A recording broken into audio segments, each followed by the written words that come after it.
Welcome to the Sleeping Barber Podcast. Bea and I did something a little different today. We took 39 sources, the most credible marketing science and effectiveness research out there, and synthesized it all into 8 fundamental principles.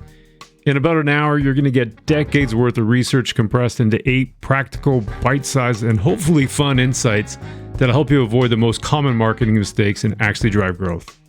Welcome to the Sleeping Barber Podcast, a place for business leaders to get the best and most credible information on marketing, strategy, and innovation. Your hosts, Marc Binkley and Vassilis share their experiences as they gather insights from the world's leading experts. Now, on with the show. And just before we get started with this episode, Bea and I would love it if you could leave a review. Your feedback means a lot to us. It really helps us make the show better, and we really want to make this super valuable to you. So. You ready? I'm ready now. Okay, we're good. I'm ready. Welcome back to The Sleeping Barber. I'm Marc Binkley. And I'm V. Today we're doing something a little bit different, and hopefully you'll find it useful. Yeah, here's the problem. There's lots of wasted money on tactics that sound really good, but don't actually drive growth. Yeah, and if you're a working marketer or a practicing marketer, trying to figure out what actually does work, you're drowning in research. Binet Field, Byron Sharp, the Ehrenberg-Bass Institute, Jenni Romaniuk. It's like drinking from that fire hose. There's so much out there. Yeah, totally. And so today, what we thought we'd try to do is make this as simple as we possibly can, partially because our brains are overworked as well. Totally. This is for us. Yeah, this is really for us. So there's 8 fundamentals that we synthesized all this information in. And so our thought is if we can understand these 8 things, then we'll understand how effective marketing actually works. Yeah, exactly. And, it should be clear what we mean by fundamentals. These things aren't tactics. They aren't the research papers themselves. Yeah, they're the underlying truths that show up over and over again. And as an example, the multiplier effect. Yeah, exactly. Is really similar to what you see with the long and short of it. And so what we're trying to do is just look at all those things that show up again and again across the decades of research in different markets, different categories, in different countries. Yeah, so whether you're selling software or even soap, whether you're a CMO running a 3-person marketing team or a CMO running a team of over 100 people, these fundamentals still apply in any organization, whether it be B2B, B2C. We think it will help a lot in just synthesizing these fundamentals for everyone to know. Yeah, and so if you think of these as maybe not laws of gravity, because there are laws of marketing, we're not necessarily saying it that way, but these are probably really powerful new rules of thumb that you could guide a marketing team by. And you can ignore them if you want, but they're still in the background operating. Exactly. So this is the closest thing to an apple falling on a marketer's head as it can be. All right, V, let's get into it. What are the fundamentals that we're covering? So the 8 that we're going to cover, the first one is strong force versus weak force. The second is growth comes from reach, not loyalty. The third is easy to mind, easy to find. Number 4 is Bothism, balance the short and long. Number 5 is creativity and emotion, multiply effectiveness. Number 6 is fame and consistency, build memory. 7, making promises and building trust. And finally, number 8, investment drives return. So we'll go through each one, what they mean, why the conventional wisdom is wrong, and what you should actually be doing. All right. Okay. So V, let's start with the first one that really kind of underpins everything else. So let's talk about the strong and weak force. What is that about and how does it work? Yeah, great question, Marc. So this is about how advertising actually works. And most marketers, especially in North America, have gotten this wrong, I would argue, for decades. There are 2 schools of thought. The strong force school believes advertising works by persuading people in the moment. You craft the perfect message, you get in front of the right consumer, you target the right individual, and then bang, they're convinced to buy your brand. That's also known as the Don Draper model. Persuasion, conversion, immediate results. The weak force school, though, led by Andrew Ehrenberg and the Ehrenberg-Bass Institute, says advertising works completely differently. It doesn't persuade, it simply nudges. It creates small mental connections that build over time. Okay, so why does this matter, strong versus weak force? Well, here's the reality. At any moment, only about 5% of your potential market is actively ready to buy. They're searching, comparing, ready to make that decision. That's when strong force tactics work, targeting high-intent buyers. But the 95% of the market that aren't in that moment searching, they're not in market. they don't need a product today, maybe in 6 months or maybe even a year. Yeah. And so if you're only focused on that 5%, then what's the implication of that? Well, you're fishing in a really small pond, and every one of your competitors is fishing in the same pond as well. So what does that naturally do? It drives up costs. Then you just get in this vicious cycle of competing on price as well. Mm-hmm. Meanwhile, brands that understand that weak force are building memory with a 95%. So when those people eventually come into your category, they think of you instead of your competitor first. Yeah. There's a quote that I think about all the time from Sarah Carter. She's got this great line. It says, basically, put this on a Post-it and put it on your computer or your desk. Customers don't give a shit. People's indifference to brands and advertising should be the starting point. I just really love that statement. I love it. I love it. I actually used that quote in the article I wrote for work. The thing I love about this is that nobody wakes up thinking about your brand. And it's really important because we think about ourselves so much. We do. But nobody really cares about our new campaign as much as we do, or the brand or anything else. And so people really are indifferent. And I think that's such a great starting point and Absolutely. A really humble position to start from, rather than thinking all my ads are going to drive action. Absolutely. There may be a lot of that doesn't. Yeah, which means trying to persuade them in that moment when they're not even in market is completely pointless. Yeah. You're wasting money in that aspect. So your job is to build that memory now so they remember you later when they actually need what you sell. Well, and the persuasion part, convert. And I think that's a big one that sets up all the other ones, Absolutely. All the other fundamentals. So what is that? Stop obsessing over immediate conversions from people who aren't ready to buy. They're a big part of the market, and we'll get into 60-40 later, but it's not all of the market, and it's probably not where all of your investment should go. So start investing in building memory with the part of the audience that's not in market, who will be ready tomorrow but aren't ready today. And then that's how you create future demand, not just capture today's demand. Yeah, I love that. Yeah. There's a whole bunch of evidence that goes in behind this, and we'll put in all the links into the chat, but we won't go through all that today. But there's a few questions. We don't have to answer all of these right now, but some questions for us to think about. So if a weak force is how advertising actually works, why do we still structure most of our marketing budgets around strong force tactics, like lower funnel, high performance, quote unquote, marketing tactics?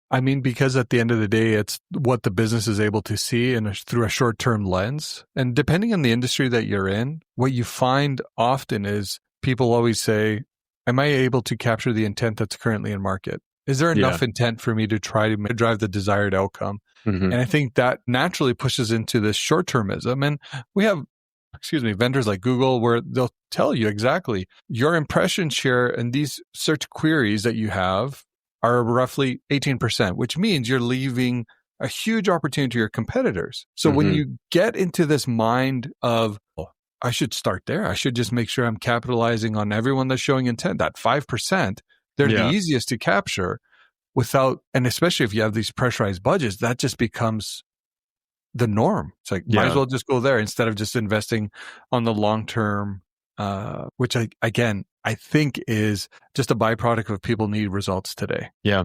There's also a component of that where there's an expectation, the terminology also matters, like building future demand as opposed to creating demand. Because when you have a strong force mindset, you think, well, I can create demand. All I need to do is, we've talked about the Plinko chips. I just need to sprinkle some money in the top and all these Plinko chips are going to fall through the system. Yeah. It's a different mindset for sure. Yeah. And here's on the other side is, can you even measure weak force effects? Because they happen over months or years and not days. I think you can. And there's a lot of ways to measure that. And I think it really comes down to just having an ability to measure. Like category entry points, as an example, would be a weak force measurement. It's important to have an awareness and a link between your brand and the category entry point. So those would be some of the things you can influence. Absolutely. Okay. Ready to move on to fundamental number 2? Let's do it. Fundamental 2. Growth comes from reach, not loyalty. This is one of the most counterintuitive findings in all the research, because everything we've been taught for forever and ever, even when we were doing our MBA, we've talked about this. Keep your existing customers. It's cheaper to keep them than to make them, and focus on building growth through loyalty. But the research doesn't show that at all. It shows that big brands and small brands, have really similar customer loyalty rates. Big Right. brands sure have slightly higher customer loyalty rates, but the thing that really drives their growth is that big brands have way more customers. Makes So let's sense. say brand A has 1 million customers and brand B has 100,000 customers. Both have close to 30% repeat purchase rates. Brand A isn't 10 times bigger because their customers are more loyal. They're 10 times bigger because they have 10 times more customers. Yeah, and this is all Byron Sharp's work. Decades of research across hundreds of brands, dozens of categories, over 50 plus countries, and it's called or known as the law of double jeopardy. Small brands suffer twice, fewer customers and slightly lower loyalty. Yeah, and the main difference though is that the thing that drives growth and size is penetration, which is something that I just found in a new report from World Panel, which is a division of Kantar. They confirm this again. The thing that I think is really fascinating also is if you look at customer satisfaction scores or Google reviews across companies in the same category, and I've actually done this for airline, for grocery, for banking, and a couple clients of mine, they're all pretty close. Your Google reviews are like let's say a 4.5. Totally, yeah. You might get a 4.1 or a 4.6 kind of thing. But they're in even restaurants, there's a lot of them that are in that 4 to 4.5 stars. And most software companies hover around similar things. Like if you look at G2 or any of those kind of things, they're not dramatically different. No, they're not. And it just seems like doing a good job is just table stakes. It's not a path to growth. It's an expectation. Totally. So it's what keeps you in the game. Totally. Yeah, you can't satisfaction score your way to market dominance. So many companies focus on that. I find that fascinating. Like we're trying to drive up our NPS, or we're trying to drive up our customer satisfaction scores. There's a point where it's really more of an early warning indicator if things are going bad. Yeah. But you're not getting giant incremental gains for your business by making it like going from a 4.1 to 4.2 or 4.2 to 4.3. Yeah. So if we go back to so what actually drives growth? It's reaching more people, getting more customers into that base. Yeah. And not making your existing customers slightly more loyal. So if you move from 60% to 65%, great. But if you only have 100,000 customers, you barely move the needle. Yeah, absolutely. And, meanwhile, if you increase penetration, if you reach new buyers and convert even a small percentage, you can actually grow significantly. Yeah. The other one I find fascinating that's related to this, we also talk about the 80-20 rule a lot. Yeah. 80% of your business, your revenue comes from 20% of your customers. It's not, the research doesn't validate that. Byron Sharp's published this a few times and called it the 60-20 rule. About 20% of your customers generate 60% of your revenue, not 80-20, right. 60-20. Yeah, which means your customer base is evenly distributed, I guess, more than a lot of people think. Now, you don't have a tiny group of super loyalists carrying your brand. There's a lot more going into that. Yeah, which means that you have a really big base of light and medium buyers, or even non-buyers. Right. So for the opportunity to drive growth, most of those people are going to buy from competitors, and the customers are polygamists. They're buying brands in most categories, 2 to 3 different brands in your category at a time. So that's normal buyer behavior. The exclusivity of what we imagine loyalty to be is actually really, really rare. Yeah. So what's the so what here, Marc? Well, the so what is that, really, I think, stop over investing in loyalty programs and retention tactics as a way to show incremental growth. They're valuable for other reasons, but driving growth is not one of the main reasons for investing in loyalty programs. So from a marketing perspective, start investing in reach, getting your brand in front of more people, reaching those light and non-buyers who are going to be your future customers. That's how you grow, with more customers, not more loyal customers. Okay, so here's the one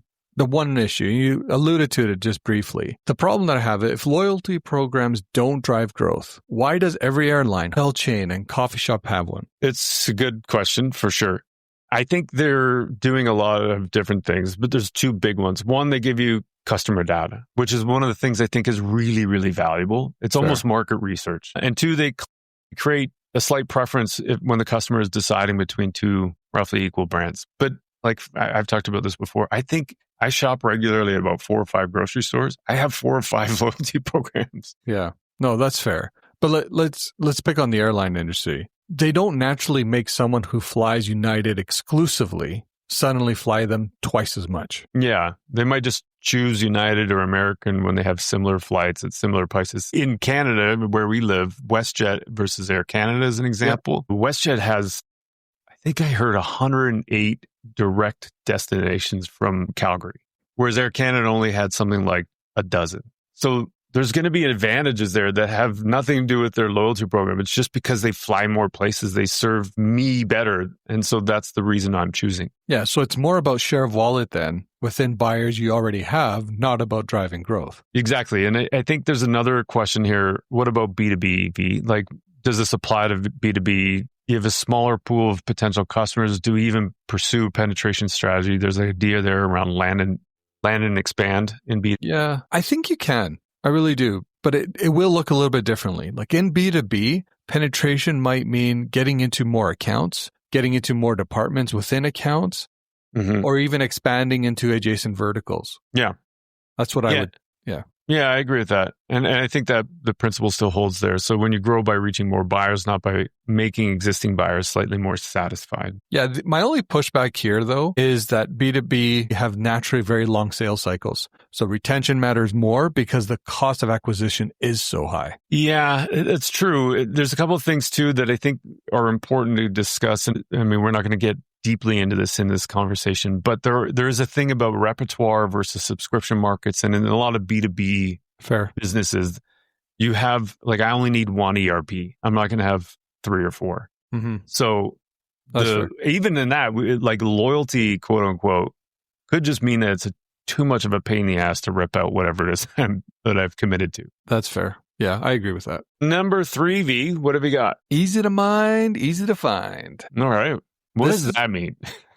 About 2 things. This is about 2 things. Being thought of when someone needs your category and being easy to buy when they decide that they want you. The research calls these mental availability and physical availability. And I'm going to translate that. Mental availability means you come to mind when in buying situations. Physical availability means people can actually find and buy you. Reality is you need both. So if people think of you and then they can't find you, that's quite frustrating. Totally. If people can find you but never think of you, you sit on the shelf while they buy the brand that they remembered. So how does mental availability actually work? Yeah, it's about linked to the right buying situations. Jenni Romaniuk of the Ehrenberg-Bass Institute calls these category entry points. You talked about them a little bit earlier. The needs or situations that trigger someone to think about your company or category. So for example, coffee, right? The category entry point is I might just simply be, I need energy, or I'm catching up with a friend, or I need to focus. I need to go read a book, whatever the case may be. If your coffee brand is linked to energy in people's memory, you come to mind in that situation. If you're not linked to it, then you don't. Yeah. Which is different than saying, oh, well, we're going to try to be recognized as the best coffee. It's about being linked to moments when people need coffee. And now a short word from our sponsor. This episode was sponsored by Quadical. Quadical. Did I say that right? Quadical? You did. Quadical. Yeah. Quadical. Mark, what is it? Well, V, I'm glad you asked.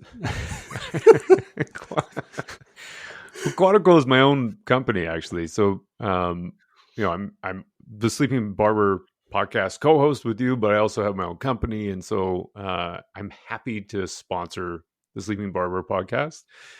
Love that. Because I give so much time to it. But Quadical is a fractional marketing leadership firm where we specialize in evidence-based marketing. And we do consulting work for companies typically between $30 to $300 million, and helping them navigate some of the challenges that people have, like, I know something's broken, but I'm not quite sure how to fix it, nor do I have the time to fix it. Fair. And so that's where we help out a lot of people. Well, I'll speak for Mark as well, because you're wearing your Quadical hat right now. We appreciate your sponsorship of the Sleeping Barber podcast. And for all those that may be interested, we do have a whole bunch of sponsorship options. Always looking to bring on new sponsors. We have a lot of creative ideas that can really help across a global audience. Thanks, V. No, thank you, Quadical. We appreciate your business. And now back to the show. Yeah. And then more of those moments you're linked to, the more opportunities you have to be thought of. Yeah. And just a note about that too, like I think about general awareness. We talk about top of funnel. right? Like broad advertising awareness. That's where I think it falls apart because you're not building specific links to memory triggers. Yeah. When people would need you. Like that I know of, I don't know, let's call it Kicking Horse Coffee is great. But if I don't think about it in that energy moment, then so what if I know about it? I'm personally not a big coffee drinker, but when I do drink coffee, it's always because I'm on my bike, I'm cycling, right? And I have a big hill that I need to climb. So I need that shot of espresso. So for me, that's the link to drinking an espresso, for example, right? Where others, like I said, like my wife, she's, all day coffee drinker, but there's different moments that she'll pick a specific coffee and then likely prefer a store for that. Yeah. Okay. What about physical availability? The easy way to think about this is just distribution. People can actually buy you where and when they're looking. So that could be in stores or that could be online as well. It's all known as physical availability. So in consumer goods, it's literal. Are you on the shelf? Are you in the right stores? Do you have the right package sizes? In B2B, can someone find you via search? Can they sign up without talking to sales? Are you in the software review site buyers check? Do you show up in those analyst reports? Yeah, the part about search I thought was really interesting, maybe because some advertising acts more like physical availability, like Absolutely. Search, than it is mental. It's not advertising per se in my mind. Yeah, search ads and retargeting ads, they're helping people find you when they're already looking.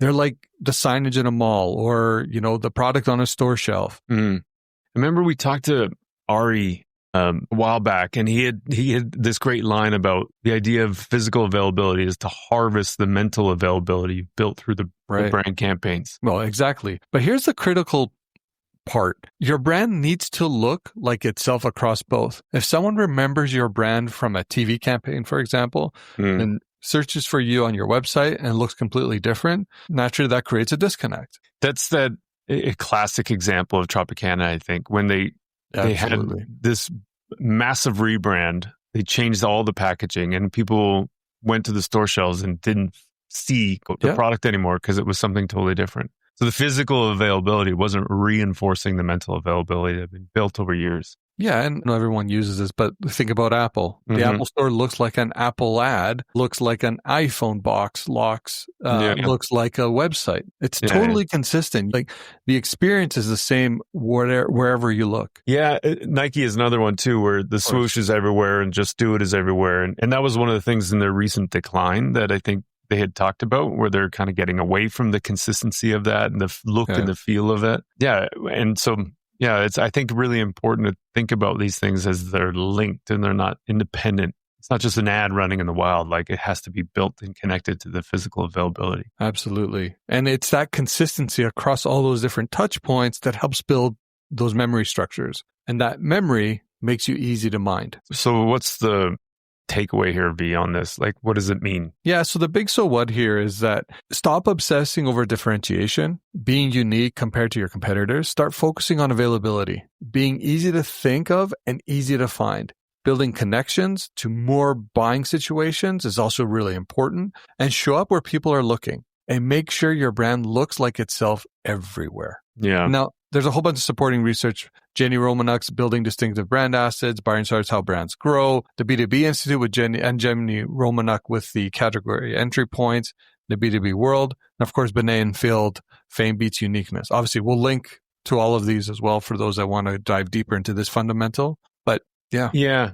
When you think about measuring mental availability, how's that different than just thinking about like brand awareness metrics, like that we might be more familiar with? I mean, it's a great question. And I think a lot of us from time to time think about this, but it can come down to something as simple as just surveying. When you think of X situation, what brands come to mind? But that can be expensive and slow. And it's self-reported, which isn't always accurate. Yeah, you're right. Like some companies use brand tracking studies that measure awareness and consideration across different buying situations.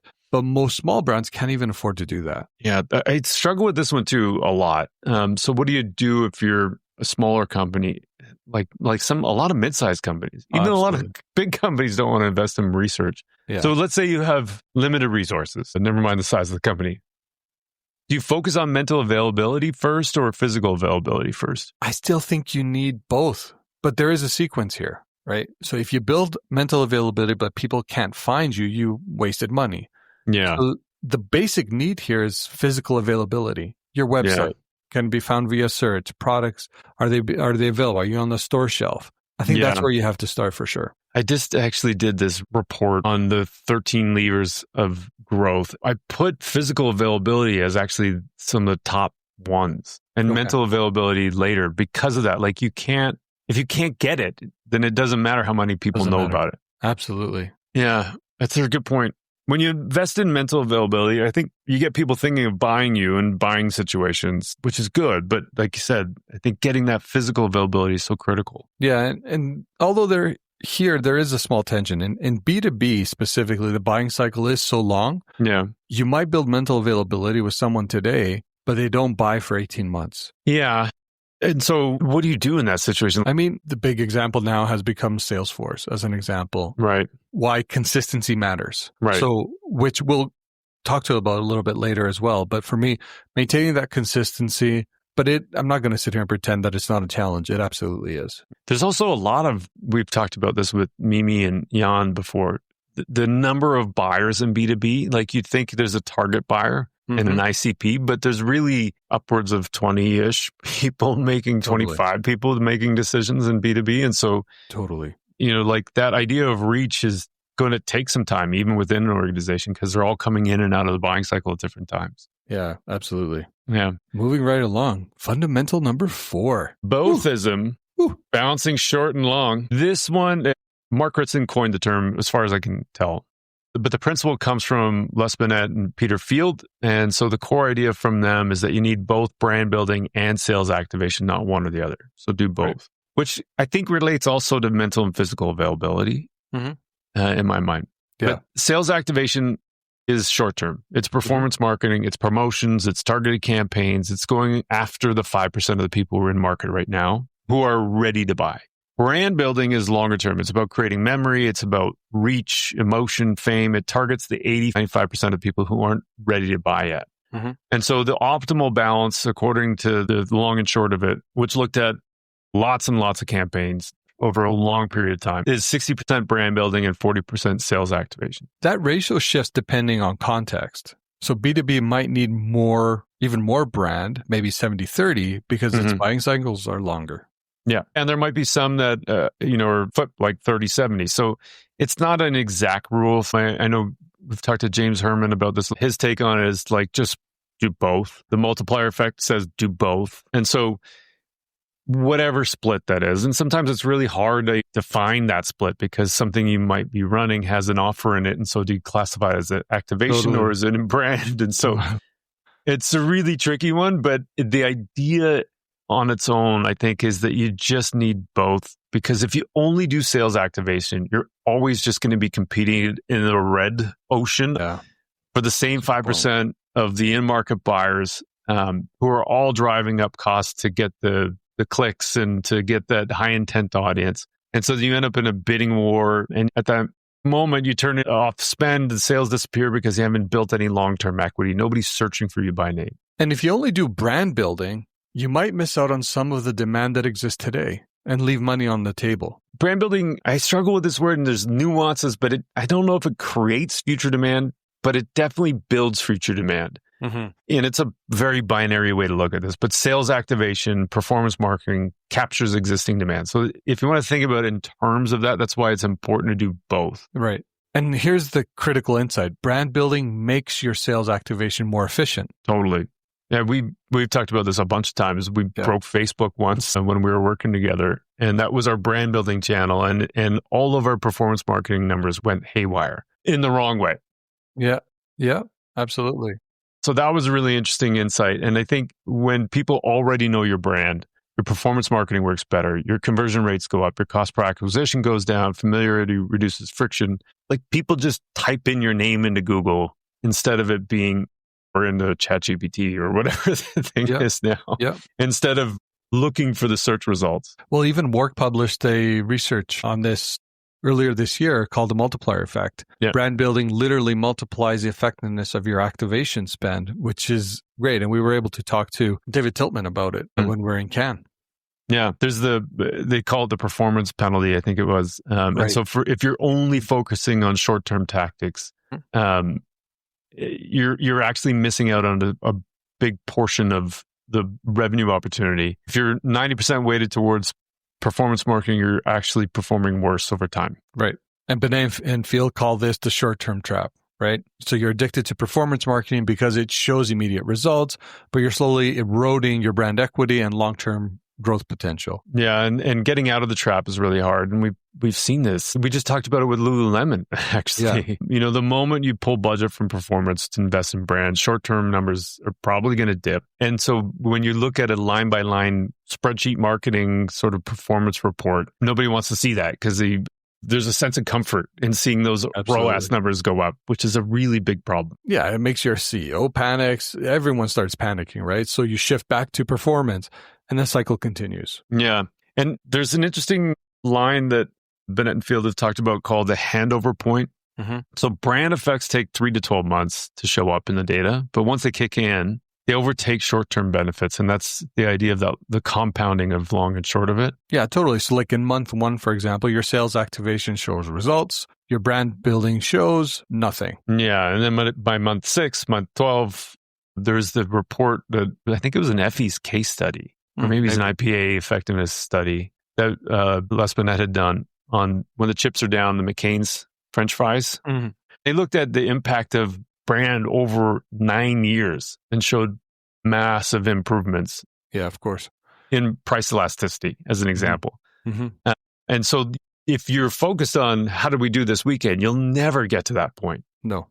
Yeah. Whereas sales activation stops working the moment you just stop spending. Yeah. So what's I was just going to say, what's the so what here, Mark? Well, I think it means when you look at your budget, if you're at 80 to 90% weighted towards performance marketing, you're in the short-term trap. There's a lot of implications for this. And again, this is not an easy thing to convince people of. But I think there's an opportunity for people who are in that position to start asking questions like, we had this conversation with Dr. Fu, is the data real? Yeah. First of all, right? Oh boy, here's a rabbit hole. If you could figure out, like, of all the sales you have, if you add them up, does that equal the same number of sales you have in the bank account? Yeah. So start shifting by asking some of those kinds of questions. You start shifting some of the budget towards brand building. It might hurt in the short term, but I don't know that it actually will. No, because I don't know that when you actually look at the data and kind of validate it against the business data, there's a really good chance that what we're doing or what we're reporting isn't real anyway. Yeah. And so over a 12 to 18 month period, if you start creeping your budget up to closer to a 50-50 split, your performance marketing actually will get way more efficient because there's way more people that you're reaching and there's way more of them that will know you. Yeah, absolutely. What's some of the supporting research for this fundamental? So there's the article is Marketing Week called Bothism, Binet Field, long and short of it. There's effectiveness and context from Binet Field, and then the work multiplier effect speaks to that. Plus, like there's so much of this that's also supported by the Ehrenberg-Bass Institute with how brands grow. So the only thing, again, I agree. I think this makes a lot of sense, but there's one problem. Now, if you're a startup that needs revenue now, you know how those cycles go, and you need it to survive. How do you balance this? You can't wait 12 months for branding to pay off. No, 100%. And it's a real problem. It's a real tension, especially for startups that have a really short runway. Like there is demand now. So focus more on the demand that's existing today. But also know that you're hoping to be in business for more than just one day or more than a week or more than a month or more than a quarter. And so if you're not thinking about a little bit of brand building to reach the customers of tomorrow, then I think you're missing out on opportunity there. But at some point, you have to start building the brand or you will hit a growth ceiling. Yeah, one thing we haven't talked about, which isn't part of the fundamentals, but once you have product market fit, which is a whole other thing, and it's really important, you can start shifting the ratio, especially for startups, where you lean more into the brand building. Yeah, so here's another question for you.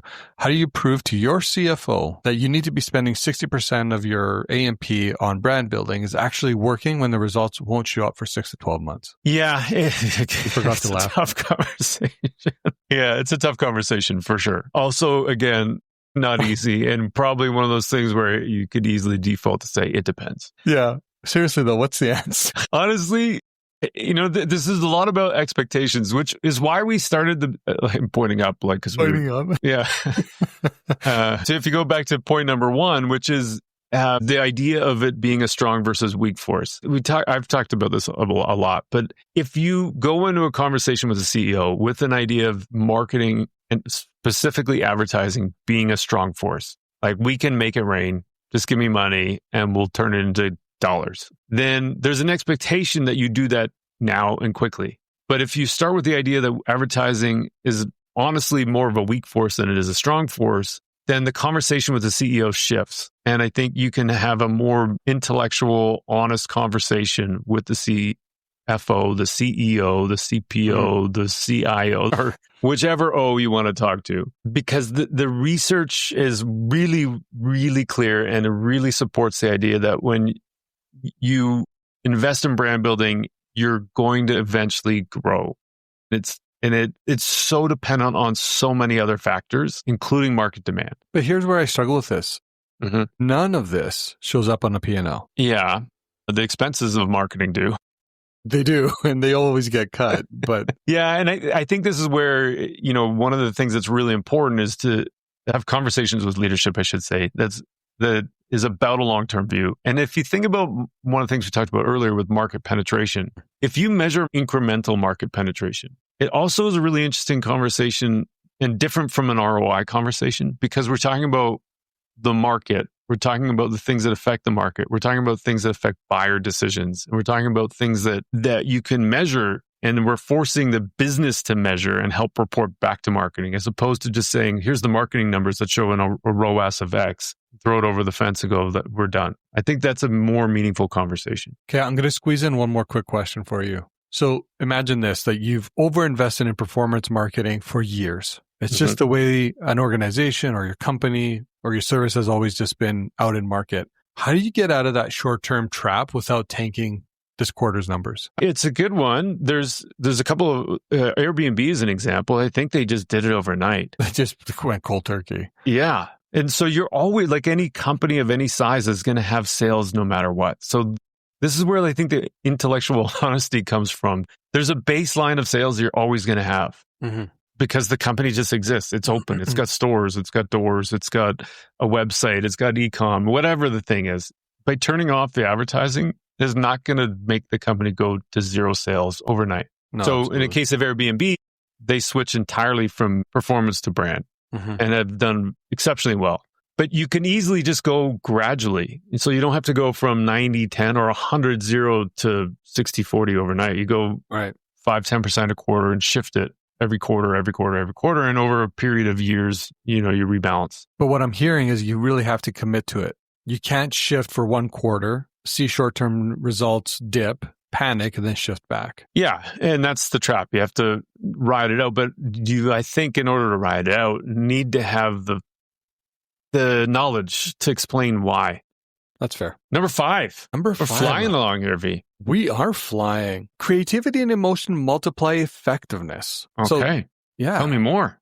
I will. This is about how you communicate, not just where or how often you communicate. And I think this is probably one of the most underappreciated fundamental that exists. The research shows that campaigns that are original, emotionally resonant, well executed, dramatically outperform mediocre creative.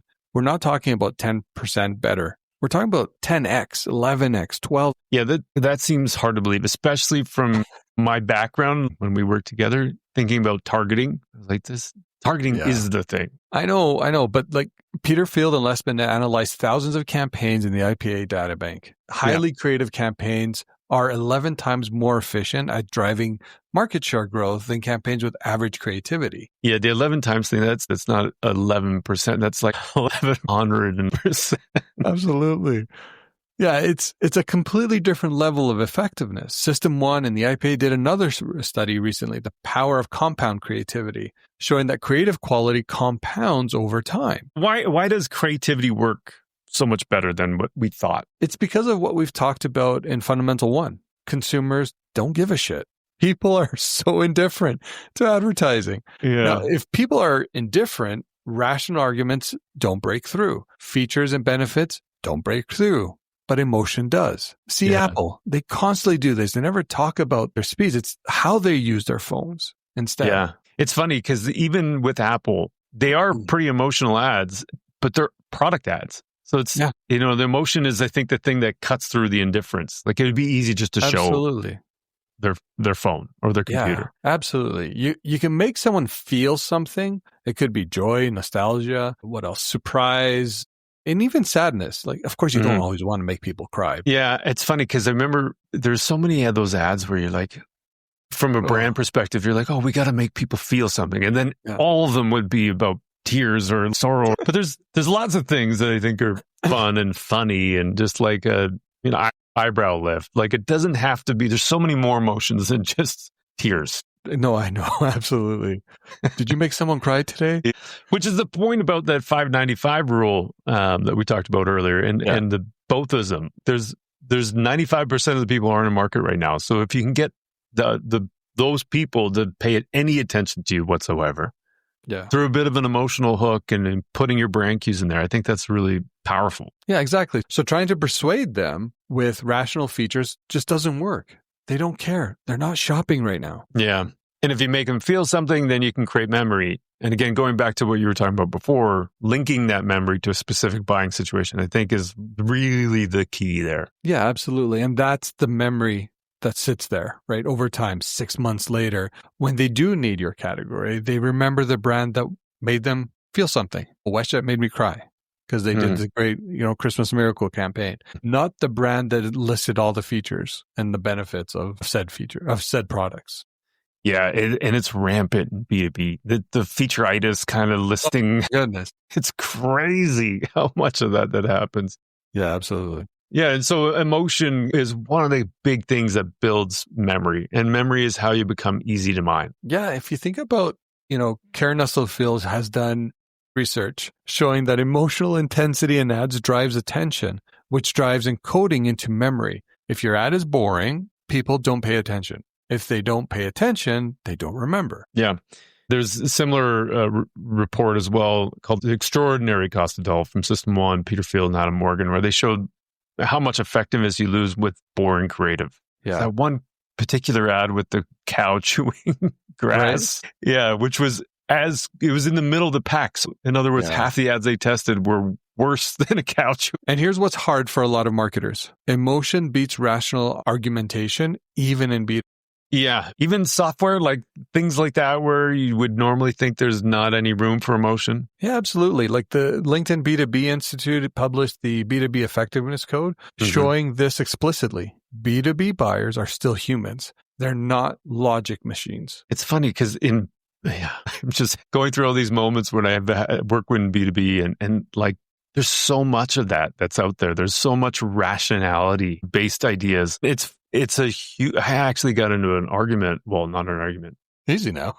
More than an argument about trying to show any emotion in a campaign once. Just the feeling that somebody is going to have for having used us. And there's a whole bunch of people that were just shitting on me because they didn't like the way that the creative looked. Because they were like, "Where's the features and benefits?" Right. Yeah, and because that's just rational behavior. You just expect to. If people don't know why we're better, then why would you even consider us? Yeah. But I just wanted to circle back to, like, Paul Dyson has research showing that the advertising multiplier, that matters most isn't frequency or reach optimization. It's creative quality. Yeah, or targeting, which was a huge shock to me. Yeah, the B2B brands that have broken through, you brought up Salesforce, huge brand campaigns everywhere. On TV, and their characters and all kinds of weird things that you see in B2C brands, but rarely see in B2B. And so they make people feel something. I keep having the Matthew McConaughey one in my head right now for Salesforce when he's shopping and Woody Harrelson walks by. No, it's a great example. But even MailChimp is another one. Their creative is weird and fun and somewhat memorable. We have the best deliverability rates. Yeah. Although I'm sure that's a good feature that they have, but you expect that. Yeah, you do. But again, we talked about table stakes. That's just, you expect many of these email service providers to be able to have a high deliverability rate. Yeah. And again, but that's not what makes you memorable. Right. So what does all this mean? How do we put this bow on this one? Yeah. stop accepting mediocre, safe, boring creative because it feels less risky. Boring creative is actually the riskiest thing that you can be doing. Invest in creative that makes people feel something. It's the multiplier that makes everything else work better. And yes, that means taking creative risks. The risk of being boring is bigger than the risk of being bold. Yeah. Again, there's a lot of research that we've kind of covered a lot of that. We'll definitely put links into that. There's a lot of questions also that I think are important that we won't be able to ask and answer all of these, but a couple of them. Why has creativity declined if it's so effective? Well, I think it was back to Peter Field's research on the crisis in creative effectiveness. He shows creativity has been declining for the last 10 to 15 years. What's the reason for that? Yeah, there's a few reasons. The first one was the shift to performance marketing with fast feedback loops. Yeah. We started optimizing for clicks, not creativity. And the second one is risk aversion, legal reviews, brand safety concerns, testing everything to death. Yeah, the death by committee. Death by committee. The gauntlet. Yeah, of course. And then there's a third one. We're testing small variables, button colors, headline variations, instead of testing big creative ideas. Fourth one is the rise of programmatic and social platforms that reward volume over. We talked to Dr. Augustin Fu about this just recently as well. That one's a big one too. I know our friends Robert, Kai, and Peter from Comparo have really good report on busy is the new stupid. Busy and the new stupid, yeah.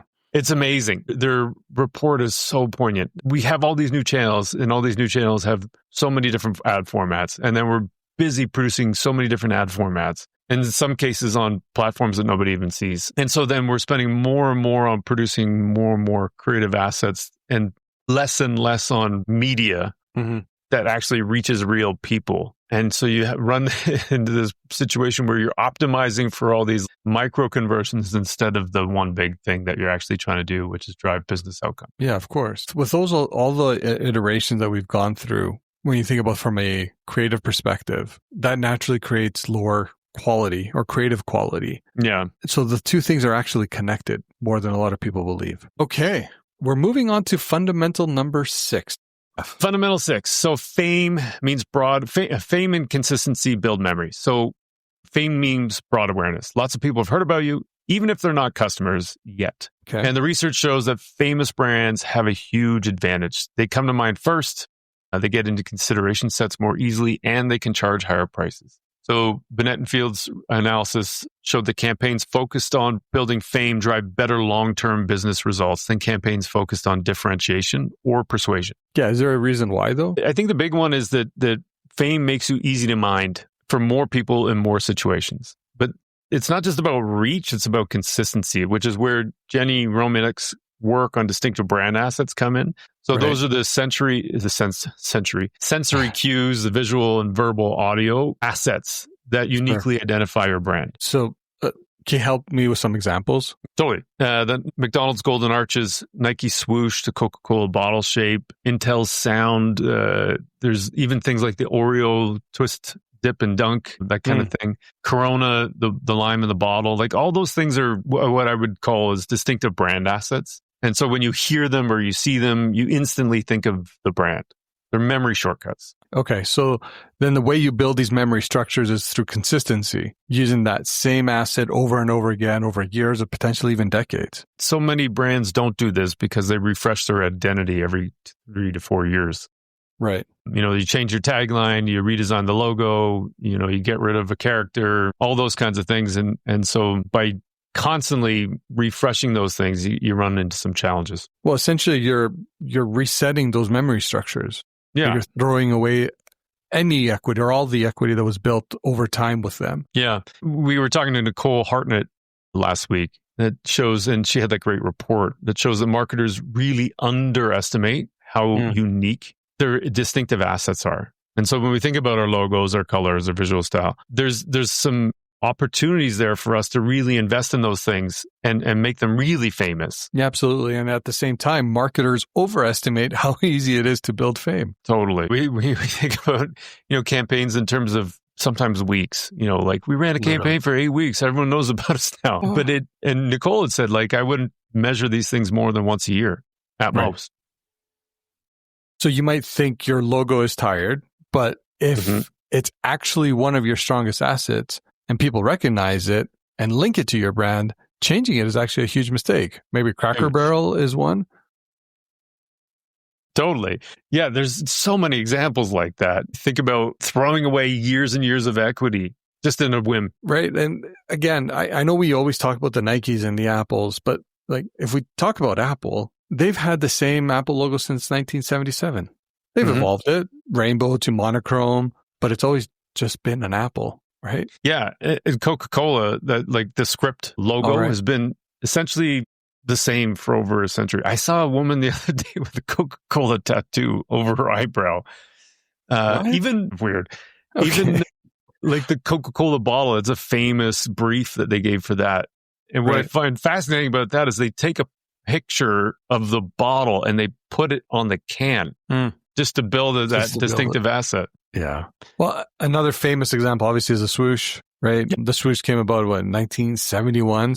Yeah, that's again, crazy. Another example of over 50 years of consistency. Yeah. And so in some ways, you think about it like these brands have been almost boring. Well, we were talking about the Dove campaign. We were talking about the Dove campaign too. I mean, that's been going for 20-ish years, the Real Beauty campaign. The self-esteem project, yeah. Yeah, the same assets, same visual style for decades. But what's really important is that the consistency that they've built, they've executed by, builds the equity that's impossible for people to replicate. Yeah, and if you remember, there was also some more research from Dr. Nicole Hartnett as well on what happens when brands stop advertising. You know, they decay, the memory erodes, people just forget you exist. Yeah, which is why the continuous investment matters. You can't just do one big brand campaign and then, wash your hands and say, oh, we're done. Yeah, absolutely. You need that sustained presence over time. Nielsen did some research showing that maintaining consistent share of voice matters more than sporadic bursts. Yeah. And so ultimately what all this means is that if you can stop changing your brand identity every few years because your team is bored with it, that will help. Your customers aren't paying that much attention to begin with. We talked about in B2B, buying cycles are really long. And so some people might get introduced to your brand, at year 2 of the same buying process. So if you're changing it all the time, there's just so much that you're throwing away. So if you commit to consistently using those assets for years, not for months, will help you build that fame that's required for sustained investment and discipline over that period of time. Yeah, and like this, there's a lot of supporting research. Jenni Romaniuk's Building Distinctive Brand Assets, Nicole Hartnett's research on asset uniqueness and fame building, and then the Ehrenberg-Bass Institute, what happens when brands stop advertising. Yeah. So we have time for a question? Yeah, let's try one. Let's do this. So how do you balance consistency with the need to adapt to new channels and formats? Like think about like when TikTok became a thing, all of a sudden it had everyone, spinning like, well, how do we use this platform to advertise in? Especially when there's no playbook. Yeah, and I think that's where distinctive brand assets, like an artist palette, and you need a palette of assets because not everything can accept a logo. Like you can't put a logo on a radio ad, as an example. Okay. So then the distinctive assets are the anchor, if you want to consider it that, but the creative expression can vary. Yeah. And so you have to use the right assets. And that's why you want to build up fame in all these different assets and know where those assets stand in their fame and their level of uniqueness. Because when a new TikTok platform comes around, then there's the flexibility of being able to put the right asset in the right medium to still contain the equity and the recognition that you deserve to have for putting the information on that platform. So if I'm understanding this correctly, then it's like the asset is almost what becomes the constant, but the message can adapt to platform, to a specific time, et cetera. Yeah, like the Nike campaign is an example. Like the swoosh is consistent everywhere, and campaigns vary depending on the audience and the segment and all that kind of stuff. But it sometimes it's an inspirational athlete story. Sometimes it's product innovation. Sometimes it's, the Colin Kaepernick thing, like social justice. But the Nike's always the same. Yeah, the swoosh. Yeah. Okay. Shall we move to fundamental number 7? Let's do it. Making promises and building trust. Let's hear it. Let's be really, really clear about this one. This is not about brand purpose. This is not creating some touchy-feely sense of meaning. This is about making a promise, setting an expectation, and then delivering or exceeding against it. I don't need mayonnaise to have a meaning. I need it to make a sandwich better. Very simple. It's a good example. I like that. Mayonnaise did not save the whales, right? A promise is not a tagline. It's that commitment to the customer about what they can expect from you. FedEx, great example. When it absolutely positively has to be there overnight, that's a promise about fast, reliable delivery. Not a purpose. Volvo, safety. That's a promise. Not we exist to make the world a better place. It's just our cars are safe. Very simple. Yeah, and then when people know what you promise, then they trust what you'll deliver. Buying decisions get easier and brands get built. Yeah, and we've been very fortunate with a lot of the guests that we've been able to bring on, but we've been able to bring on Roger Martin consistently over the years. And his work with the B2B Institute shows that the best brands make promises that are specific, they're credible, and meaningful to the customer. They're not generic, right? So we're not the leading provider of innovative solutions. That means nothing. But being specific is like, we'll reduce your deployment time from 6 months to 6 weeks. That's a promise then people can then evaluate. Yeah, and I think the really critical part about that is that making and keeping promises takes the role of growth outside of marketing. It's not just a marketing task to drive growth. Absolutely. Marketing can make the claim. We can run the ads. We can put it on the website. But that's where it stops.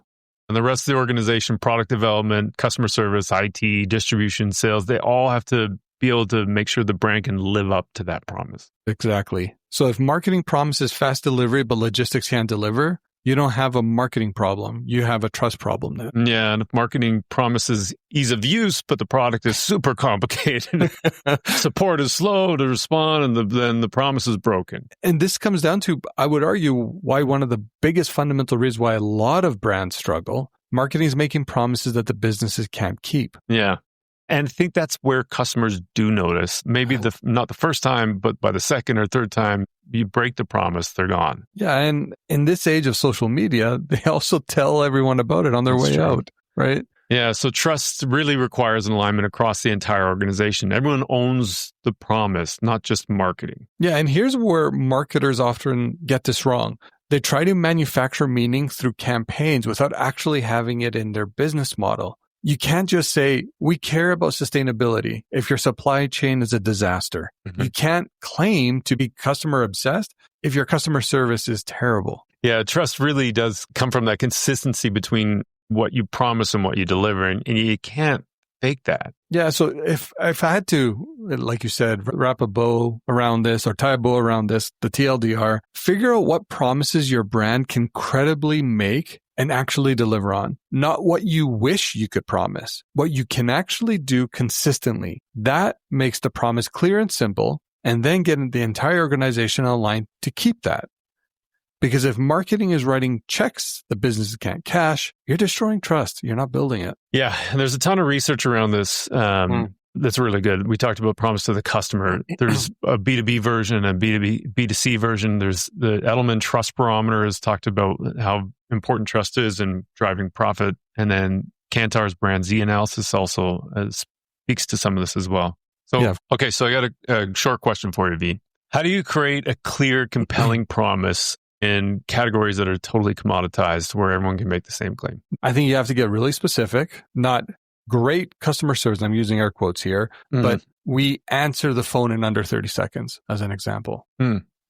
Or your order ships same day if placed by 2 p.m. Something like concrete, measurable, right?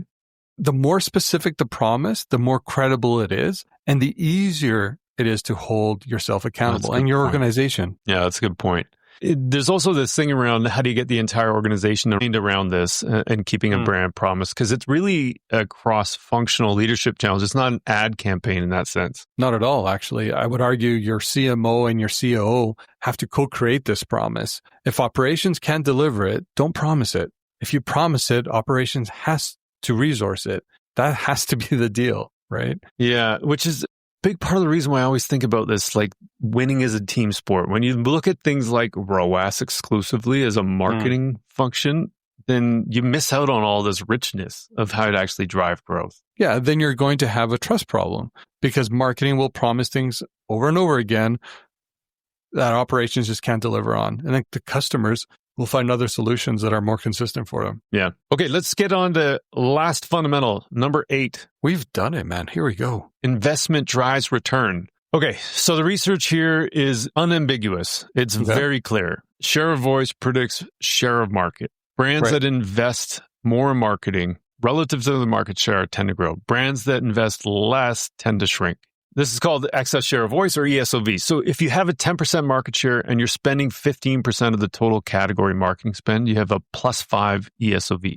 So that predicts growth. If you have a 10% market share and you're spending 8%, then you have a -2 ESOV. That predicts decline. So then the relationship is almost linear then. For every 10 points of ESOV that you're able to gain, you can expect roughly 0.5% market share growth. Yeah, and it doesn't just mean throwing money at marketing. You still need all the other fundamentals like creativity, consistency, balance between short and long. The investment also means paying higher prices, in some cases, for higher quality ad inventory. It means paying for fewer, better creative assets instead of churning out dozens and dozens of mediocre variations. Yeah, quality does cost money. Again, we were talking to Dr. Fu about this. Reach costs money. Fame costs money. Yeah, and I think the challenge that a lot of brands face is that a lot of them don't allocate anywhere between more than, say, 2 to 3%, let alone 10 to 15% if that's what's required for the excess share of voice. Yeah, so thinking about how do I actually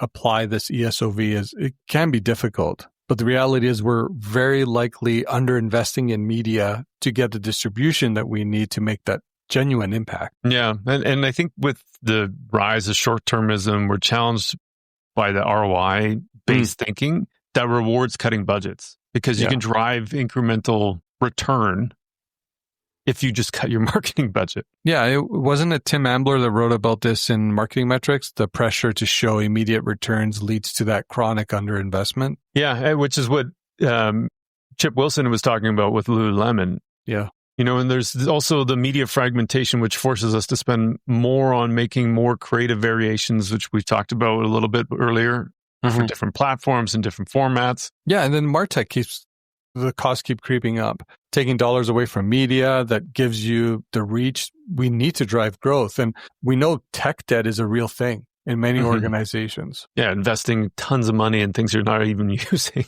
Exactly. Les Binet just published new research warning about what he calls a death spiral in this report called Go Big or Go Home.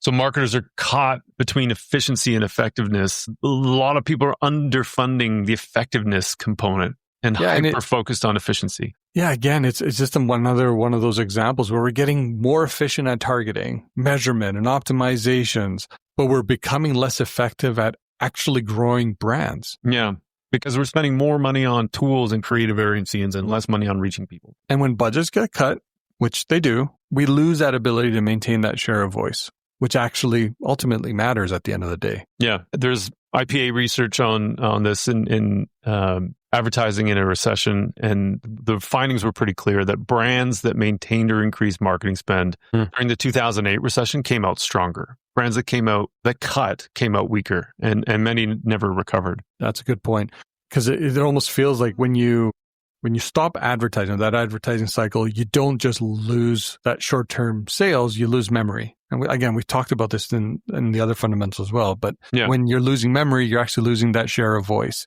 which means is you're eroding that presence. Yeah, and that was a big finding from Dr. Nicole Hartlett's report on when brands stop advertising. Big brands shrink slower than small brands, in part because of the double jeopardy law, that they have more customers who are slightly more loyal than the small customers. But yeah, essentially, I think you're bang on with that one. When your competitors who maintain spending are building memory with your potential customers, you're losing out because you're silent. Yeah, so by the time you come back, right, you're starting from a weaker position than you were when you left. Yeah. So put you kind of behind that 8 ball. Yeah, from what I could tell, I think the ESOV idea came from John Philip Jones. There was a Harvard Business article that I found called Ad Spending, Maintaining Market Share. So his research showed that maintaining share of voice is critical to maintaining market share. So if you let your share of voice drop below your market share, you start to decline. And from his perspective, it was a law-like pattern, not just a suggestion. Right. So what's the so what here, Marc? I think the so what is that we have to fight for marketing budget, and marketing isn't an expense line that we just optimize away. It's an investment for future revenue. And again, going back to the beginning, thinking about the strong versus weak force, it supports that idea supports this concept of investing in the future revenue, protecting media dollars, specifically media dollars, Right. not just buying more Martech as an example, but media dollars that actually reaches people from being eaten by Martech and various different tools and the 8,000 variations of creative that you were thinking about. If your leadership team wants to cut marketing in tough times, I get it. It's a reality. Yeah. There's some things you can do around showing them the recession research. It's also relative, right? Like your share of voice is relative to competitors. So if everybody's cutting, then you don't need as much money. So still stands, yeah. Yeah. So cutting marketing doesn't necessarily save money. It just really kind of just erodes future growth opportunities. And so when you invest consistently, even when it's hard, especially when it's hard, you're going to get bigger returns. Yeah, that makes sense. And again, we'll add all the links, but there's some really strong supporting research in this. It was Binet Field, excess share of voice research, the IPA's advertising and recession, John Philip Jones, like you mentioned earlier, ad spending, maintaining market share. Then, of course, Les Binet, marketers' efficiency and effectiveness disconnect. Yeah. Do you have time for a quick question? Oh, sorry, go ahead. Sure. No, go for it. Okay, so I think it's a hard one, but what do you do if you're genuinely being outspent 10-1 by your competitor? Is there a point where ESOV is impossible? 100%. Yeah. It's definitely impossible to beat Coke if you're a brand new entrant in the soft drink market. But I think, at some level, you have to just get more focused. And I think that's where category entry points really become super valuable. Yeah. So you can't compete everywhere. But if you think about specific geographies, segments, and the category entry points where you can win in ESOV, that's really critical. So if you can't have that national ESOV, but maybe you can have a regional ESOV or a segmented level ESOV to kind of showcase and kind of focus your attention on. Yeah, totally. There's a store called Les 17 on 17th Ave near my house. Yeah. And I think about them a lot because if it's a single store, like a men's shop kind of thing, you can't compete against national retailers like, let's say, Nordstrom. Yeah. Right? But they don't have to. They can compete in the radius of their physical store and try and beat Nordstrom just there. And for specific things that they have that Nordstrom doesn't have. And so, again, I think it comes back to the mental and physical availability part where you're matching your physical availability and maximizing your reach within that range of what consumers would consider shopping. So if we use your Les 17 as an example, I would argue then all Les 17 has to do is not try to target people outside of the area that they're operating in, where they have that physical store. I'm not sure, maybe they have an online presence as well or whatnot, but you can really start really narrow and say, I'm going to paint a 5-kilometer radius or 2-kilometer radius around the store and just target consumers or men in this area and bring them in and seeing how they kind of can continue to grow in that space. Yeah. And layer in the category entry point. Like and there might be women that are shopping for their husbands. So you don't have to exclude based on gender, but, take the biggest possible segment I like that, of the area that you can compete and win in. Yeah.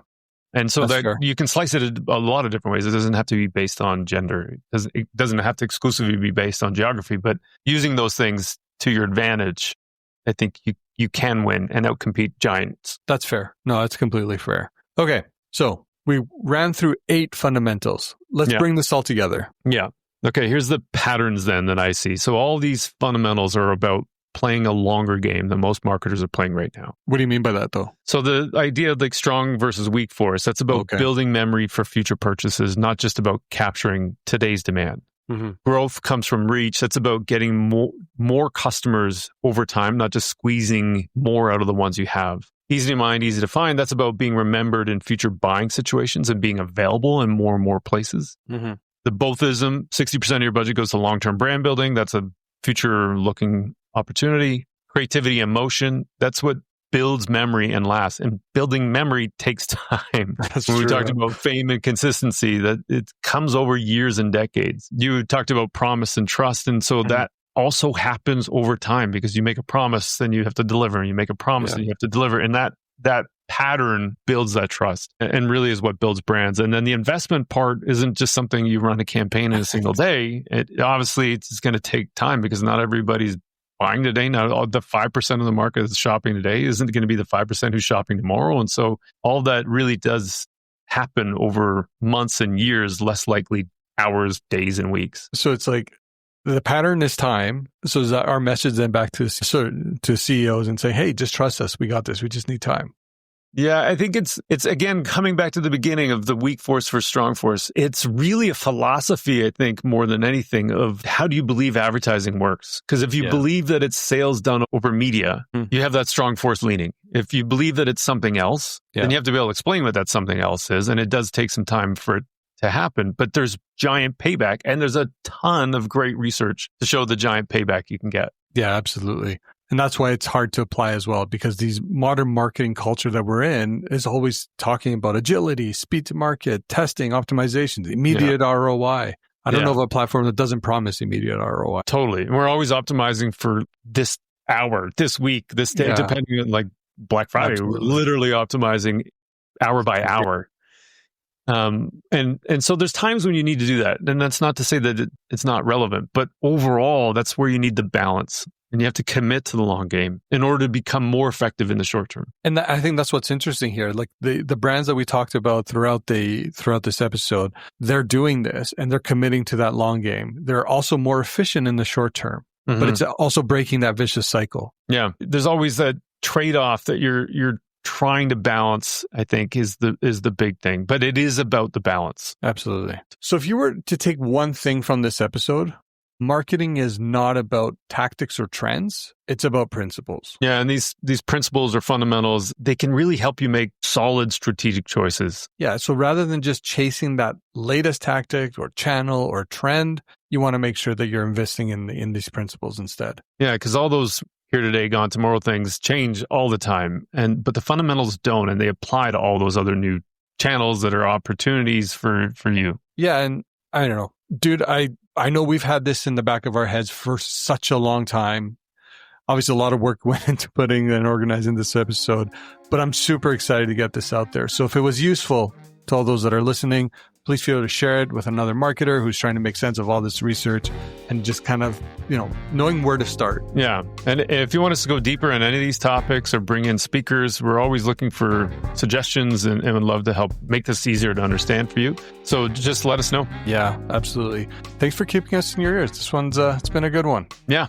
Yeah. And thanks, V. That was a lot of fun. And for all you listening, stay sharp. Yeah. Oh, by the way, we have an Instagram channel. Go check it out. Yeah. We're going to become famous. If you like this show, please leave a review. And even if you didn't, we'd love to make this show better, and your feedback will help us do that.